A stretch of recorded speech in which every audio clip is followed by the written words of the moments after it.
নমস্কার আমার প্রিয় পরিবার, সবাই কীরকম আছো? আশা করি সবাই ভালো আছে। ওয়েলকাম ব্যাক টু মাই মিষ্টি লাইফস্টাইল।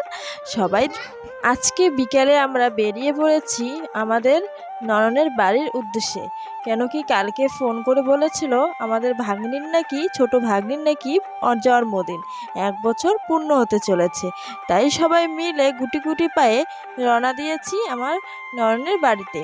তো এখানে কিন্তু আমরা কমন 12 জন ছিলাম, 12 জন ছিলাম। তারপর চলে এসেছি নননের বাড়িতে। তো নননের বাড়িতে এখানে রান্নাবান্নার ব্যবস্থা চলছে। তো তার মধ্যে ছিল না কারেন্ট।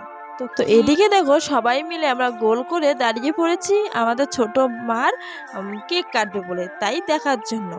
তো এদিকে দেখো আমার ছোট মার মানে ঠাকুরদাদা কোলে নিয়ে বসে আছে, কেন কি কেক কাটবে। আমাদের নিয়মে এটাই হয়, আর যারা বড় হয় তারা নিজেই কাটে। আর মা আমাদের মানে আমাদের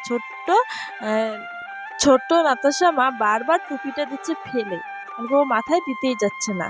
তো দেখো এদিকে এখন কেক কাটা হবে, আর আমরা কিন্তু চারপাশে গোল করে দাঁড়িয়ে আছি। আর আমি বলছি যে একটু লাইটটা জ্বালাও, আমি ভিডিও করব, মানে কি কারেন্ট নেই তার জন্য।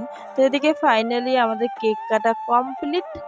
আর সেরকমভাবে কোনো ভিডিও শেয়ার করতে পারিনি, বুঝতেই পারছো ঝড় বৃষ্টির দিন কারেন্ট আমাদের এখানে অল্পতে চলে যায়, তাই। তো এদিকে দেখো আমরা কেক কাটা হয়ে গেছে আর আমরা ঘরে এসে বসে আছি। কেন কি ওদিকে রান্নাবান্না চলছে তাই। আর আমার মন তো সেরকম একটা ভালো না, তাই একটু মনটা ড্যাম ড্যাম ছিল। তো এদিকে দেখো আমি সোনামাকে কোলে নিয়ে ভিডিও করছি, আর ও টুকটুক করে মোবাইলটা দেখছে। আর আমাকে একজন বলে এসেছে যে খেয়ে নাও, তাই বললাম না আমি একটু পরে খাবো। তারপর গেলাম একজনের বাড়িতে গিয়ে দেখলাম এগুলা না ওরা কি একটা ঝুড়ে ঝুড়ে রেখেছে, আর আমাকে মানে আমার দেখতে এতটা পছন্দ হয়েছে না যে বলার মতো না। ওরা নিজেই হাতেই বানিয়েছে।